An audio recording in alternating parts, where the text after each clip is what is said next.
Suspicious package. Calgary's bomb squad shuts down several blocks to investigate.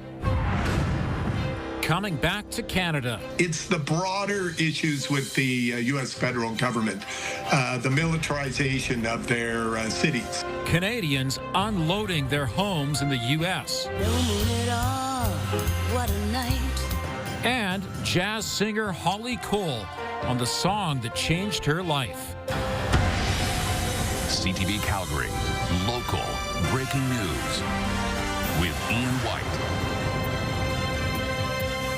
Good afternoon. The bomb squad stepped in to deal with a suspicious package in Calgary's Manchester industrial area. Several blocks have been closed for over 24 hours because of hazardous materials. Several loud detonations took place this afternoon along the 4700 block of 1st Street Southwest. After crews set up a containment area, police evacuated nearby businesses and closed access roads to the area along McLeod Trail between 45th and 50th Street and as far north as 1st Street Southeast. Police say the controlled detonations will continue today, possibly even into tomorrow. They're asking people to avoid the area. The tactical unit was called here around noon yesterday for a suspicious package. They say a local moving company was hired to dispose of several substances, but they were mislabeled to the company, so the package sat for 10 days. When the moving company opened the plant yesterday and called 911, investigators determined the hazardous material included picric acid, which is highly volatile when dried. They quickly evacuated businesses and nearby homes for public safety.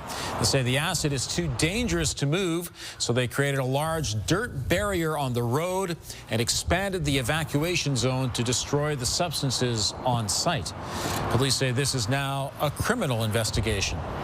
This particular substance is transported, and when it's transported in the proper packaging, it is safe. But in this particular case, because of the way it was left, because of the mislabeling, the fact is that after 10 days that some of the containers started to deteriorate, and so it became a different form of chemical, and it became more dangerous if it's moved. If it's not moved, it's not dangerous. There will also be periodic delays on the C train line and bus routes that go through the area. They're being detoured. Police have also issued a no drone zone for the area until further notice. Meantime, a Northwest library has been closed because of another suspicious package. Stephanie Thomas joins us from Judith Umbuck Library in Huntington Hills. And Stephanie, that facility is going to be closed for a while. Right, Ian. Police say that because of the resources needed for the suspicious package in the Manchester industrial area, that it's going to be quite some time before this incident is addressed. Now, police say that they received a call around 1 p.m. A suspicious package was located inside the library, which not only houses the library, but also a health center, social services, and a daycare. First, officers on scene decided the package needed further investigation before deciding its threat level. Now, the child care center is unaffected until the package can be inspected. Now, because of the resources tied up in the Manchester industrial area, it's actually not clear how long it will take to determine if the items here are dangerous. However, Ian, police do confirm that the incident here is not connected to the ongoing active scene at the Manchester industrial area. Good to know. Thanks very much, Stephanie.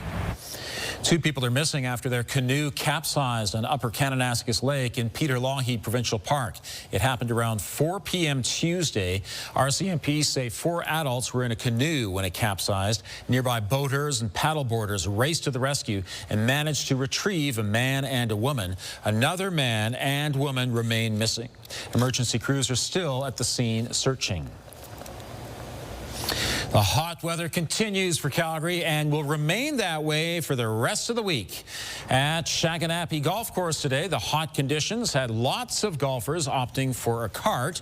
City courses are booked solid over the next couple of days, and at this point, you'll likely only be able to get in on a game if you're a single. I wear my hat and drink lots of fluid, of course. We're looking for only the shade.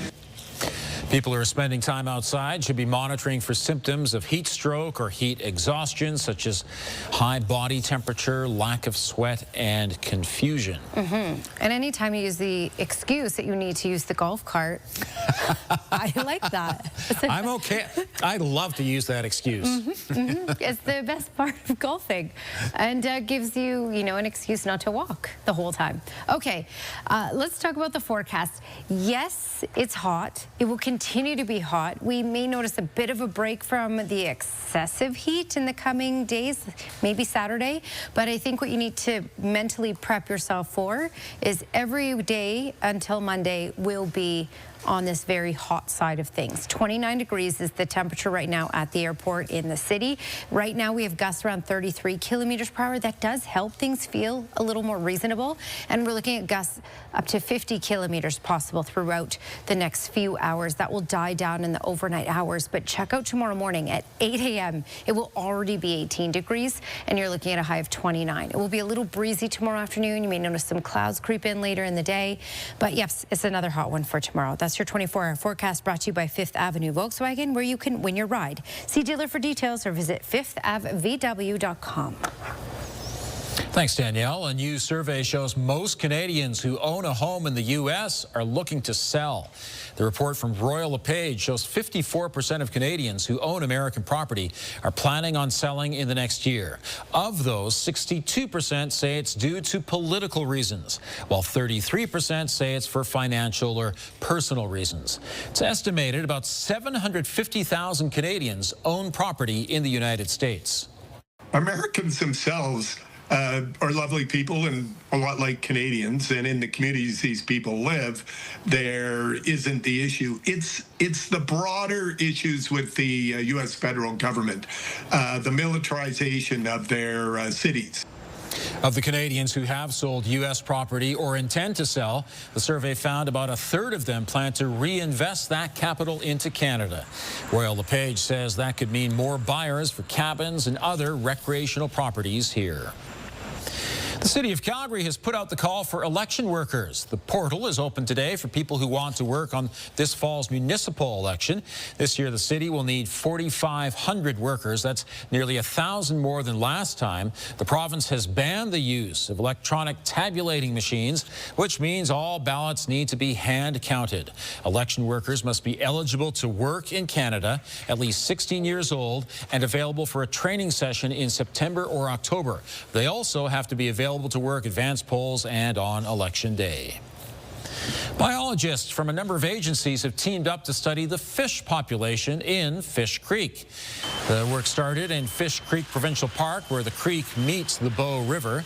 Today, they're upstream in Prentice. They're electrofishing, where a current stuns the fish and they're captured by nets. The last time anyone looked at the fish population in the watershed was 1992, and the stakeholders are excited to see the new data. There's been a lot of thought that there's maybe some hybridization occurring between bull trout and brook trout or cutthroat trout in Fish Creek and within the watershed, but it's really unknown. And we want to know not only what kind of species are there, but also if any of them are species at risk, such as the West Slope cutthroat trout. The survey is expected to wrap up at the end of this month. The findings will be released in a public report this fall or early in 2026. He's beaten cancer, and now he's ready to work as a pilot. Just ahead, the bureaucratic delay that is holding back his career. And a Calgary pizza place shut down for health violations. Also, if you have a news tip, text us 10400.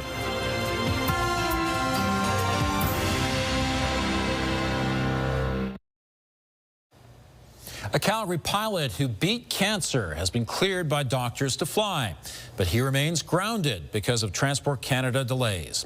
Ethan Larson was diagnosed with acute myeloid leukemia in April of last year. He had just completed his commercial flight training and was preparing for his first job interview. The 20-year-old underwent treatment and was declared healthy to fly again.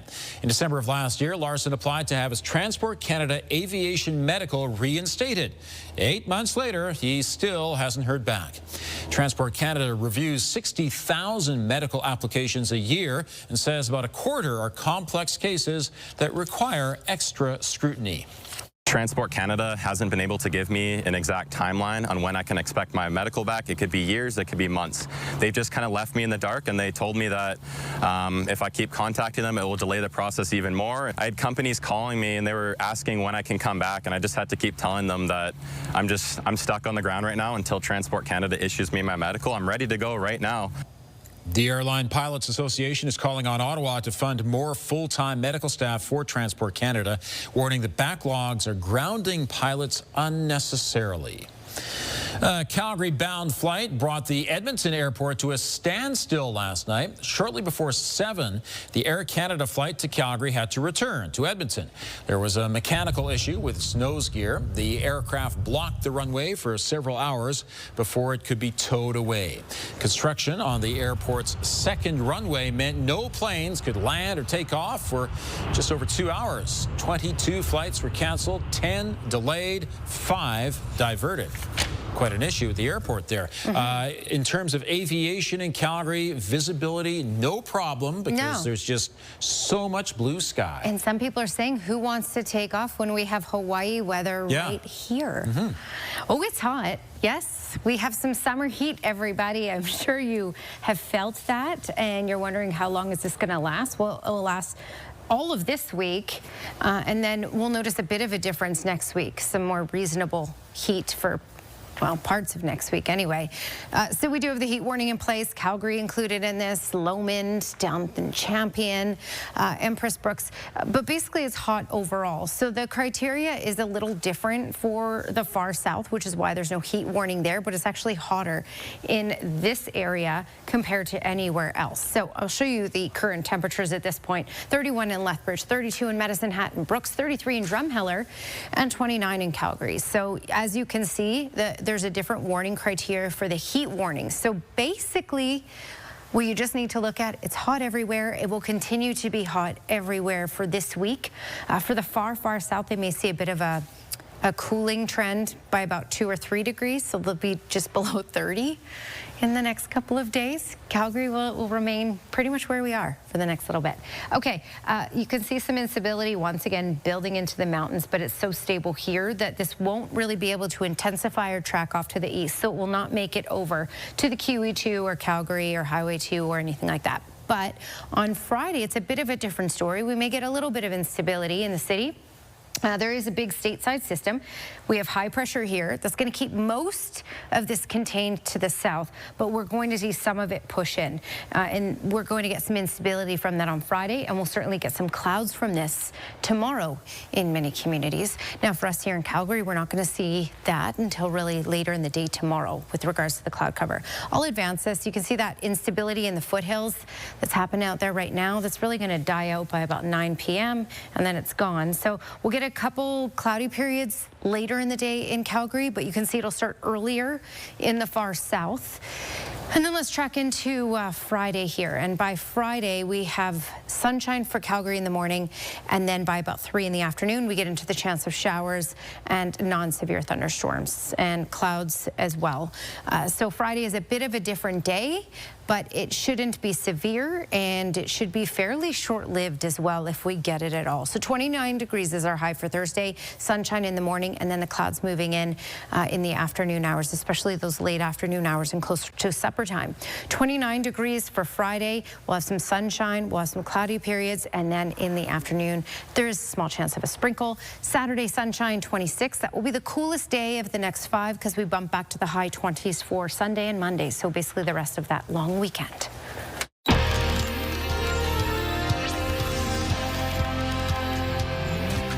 A Calgary pizzeria has been shut down for unsanitary conditions, including mouse droppings. Famoso Neapolitan Pizzeria on 4th Street Southwest was ordered to shut down on August 20th. Investigators found significant amounts of mouse droppings as well as fruit flies. Soil cleaning cloths were left out, and temperatures were too warm in food storage areas. The restaurant must now do extensive cleaning and pest management before it will be allowed to reopen. It's the song that put her on the map in Canada and around the world. It's gonna be a bright, sunshiny day. Still ahead, Holly Cole on I Can See Clearly Now, as well as the music from her new album. Make it now. Pain is gone.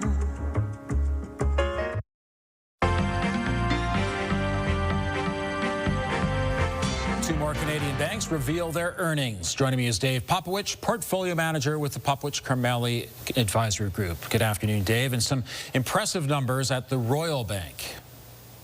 Yeah, hi, and it was a bit of a mixed story today, but let's start with Royal because there was nothing mixed about the results that they had. Tells a very similar story to some of the strong results we saw from Bank of Nova Scotia, Bank of Montreal yesterday. Just giving you some of the highlights, their net income for the quarter up 21% when you compare it against the same period a year ago. $5.4 billion, huge. Net earnings, $3.84 a share. That was well ahead of what the street was looking for. Now, when we look at their loan loss provisions, they did go up year over year when you compare them that way. But if you go back to the second quarter, which was the peak of the uncertainty around Liberation time, they've come down from $1.42 billion set aside for bad loans, or bad loan potentials, to $881 million. So that's a significant improvement. That stock was up 5% today. Meantime, at the National Bank, not as rosy a picture. Yeah, this told a very different story. So a divergence from what we've seen from the other big banks. Their adjusted profit at $2.68 came in below expectation. I'm looking at the revenue number also coming in a little bit below expectation.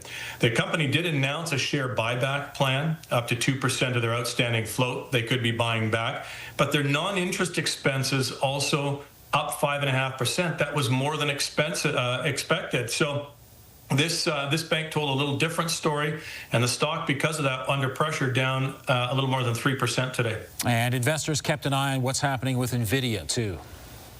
Bit of a cautious trade in the United States. It was a positive at the end of the day, but everybody was waiting to see if the AI trade was going to continue, and that was dependent upon NVIDIA's numbers. Now, NVIDIA's numbers did come out after market close today, so it didn't affect today's trading, but I will give you a bit of a heads up that the numbers generally look pretty good. There's one result that may give the market concern. Join us tomorrow morning. We'll give you all the details on that. Okay, we shall see. Dave, thanks very much. Bye, Ian. Alberta is moving ahead with changes to its electricity market as new sources come online and demand is expected to soar. The Alberta Electric System Operator says its restructured energy market will make the provincial grid more reliable and affordable for consumers. The plan will also seek to attract more private projects to Alberta's grid. Among the major changes, the introduction of locational marginal pricing that will see electricity costs vary by location based on grid demand. There will also be more incentives for generators to ramp up supply when demand is high. The new market design will be implemented in mid-2027. A section of Calgary's Manchester industrial area has been closed for over 24 hours. Here's Tara Nelson with a look ahead to CTV News at 6. Hi, Ian. A suspicious package outside a strip mall shut down several blocks between McLeod Trail and 1st Street Southeast. Emergency crews have been performing controlled detonations on some hazardous materials. Coming up at 6, we'll have the impact of the area closure on one local business there. Also ahead, Canada's best hockey players are in Calgary. Sidney Crosby shares what's been happening at the Olympic orientation camp. We'll see you at 6. Thanks, Tara. No moon at all. What a night. Even lightning bugs have dimmed their light. Stars have disappeared from sight and there's no moon at all. How many songs have been written about the moon? A few of them make an appearance on Juno Award winner Holly Cole's 13th studio album, Dark Moon. And you can hear more of Holly at the Bella Concert Hall in Calgary, September 16th. Joining me is Holly Cole. It's wonderful to see you. Thanks. Nice to see you too, Ian. So on this album, there's Moon River, No Moon at All, and Dark Moon. What is it with the moon theme? Why does it make such good material for songs? Well, there are so many songs, as you say, that have been written about the moon. And usually songs that are written about the moon are about romance and about the moon enticing people to be romantic and fall in love. And the song that you just heard, No Moon at All, is actually a song that's about two people who want to have sex in the dark, and they don't want the moon to be there at all. And that's why it's called No Moon at All. It's an anti-moon song, in a way, I guess. It's an anti-light song for having sex, I think. Okay, Holly, let's go a few years back. We're going to play a song here, a clip from it, and this is where many Canadians first became familiar with you. Sure.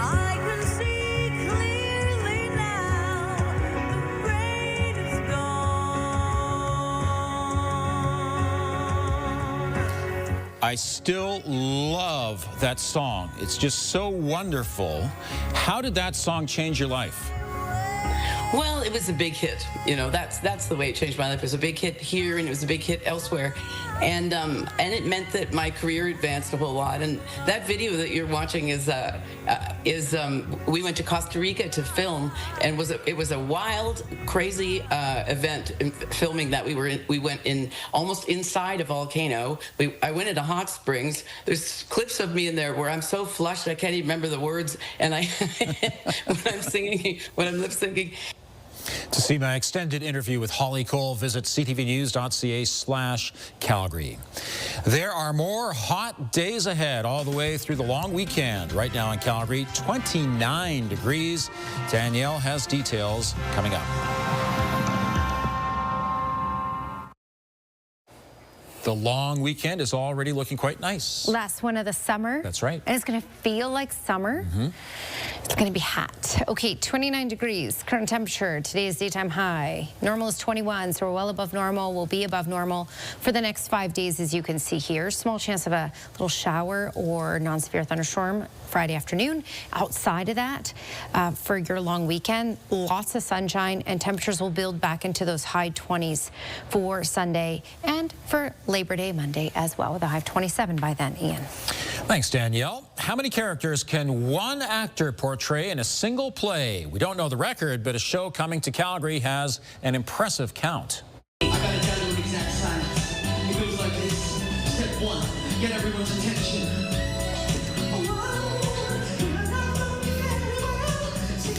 Farron Timoteo is returning to Calgary to play 25 different people in Made in Italy. The comedy brings family, fashion, and a love of all things Italian to the Martha Cohen Theatre. The story is about an Italian teen growing up in Jasper in the 1970s who is determined to be a star. Check out theatrecalgary.com for show details.